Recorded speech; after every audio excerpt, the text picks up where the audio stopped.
Hello friends, இன்றைக்கு இந்த வீடியோவில் நாட்டுக்கோழி பண்ணை அமைக்க 50% மானியம், 250 நாட்டுக்கோழி குஞ்சுகள் வழங்கப்படும் அப்படின்னு சொல்லியிருக்காங்க.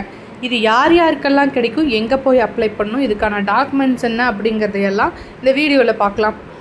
கிராமப்புறங்களில் சிறிய அளவிலான 10 நாட்டுக்கோழி பண்ணை அளவுகள் நிலவிட 50% மானியம் வழங்கும் திட்டம் 2025-26ஆம் ஆண்டில் செயல்படுத்தப்பட உள்ளது. இந்த திட்டத்தில் நாட்டுக்கோழி பண்ணைக்கு தேவையான கோழி கொட்டகை, கட்டுமான செலவு, உபகரணங்கள் வாங்கும் செலவு மற்றும் 4 மாதங்களுக்கு தேவையான தீவன செலவு ஆகியவற்றின் மொத்த செலவில் 50% மானியம் மாநில அரசு வழங்கும். மீதமுள்ள 50% பங்களிப்பை வங்கி மூலமோ தனது சொந்த ஆதாரங்கள் மூலமோ பயனாளிகள் திரட்ட வேண்டும். ஒவ்வொரு பயனாளிக்கும் 250 எண்ணிக்கையிலான நாட்டுக்கோழி குஞ்சுகள் 50% மானியத்தில் மாவட்ட கால்நடை பண்ணையிலிருந்து வழங்கப்படும்.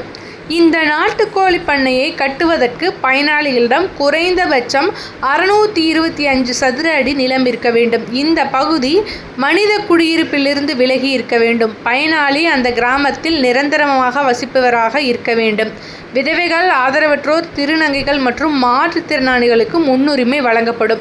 30% பயனாளிகள் தாழ்த்தப்பட்ட பழங்குடியினத்தவரை சேர்ந்தவராக இருக்க வேண்டும். ஏற்கனவே நாட்டுக்கோழி திட்டத்தில் பயனடைந்த பயனாளிகளோ அவர்தம் குடும்பத்தினரோ இதில் பயன்பெற முடியாது. மேற்கண்ட தகுதி வாய்ந்த விருப்பமுள்ள பயனாளர்கள் ஆதார் அட்டை நகல், பண்ணை அமையவிருக்கும் இடத்திற்கான சிட்டா, நில உரிமை ஆவணம், தொகை அளிப்பதற்கான ஆதார ஆவணங்கள், 3 வருடத்திற்கு பண்ணையை பராமரிப்பதற்கான உறுதிமொழி ஆகிய ஆவணங்களுடன் அருகிலுள்ள கால்நடை மருந்தகம் அல்லது கால்நடை உதவி மருத்துவரிடம் விண்ணப்பம் அளித்து பயனடையலாம். இந்த திட்டத்தை இப்போது அனைத்து மாவட்டங்களிலும் செயல்படுத்த போகிறாங்க. விருப்பமுள்ளவர்கள் விண்ணப்பித்து பயன்பெறலாம். இதில் ஏதாவது சந்தேகம் இருந்தால் கமெண்ட்ஸில் லீவ் பண்ணுங்கள்.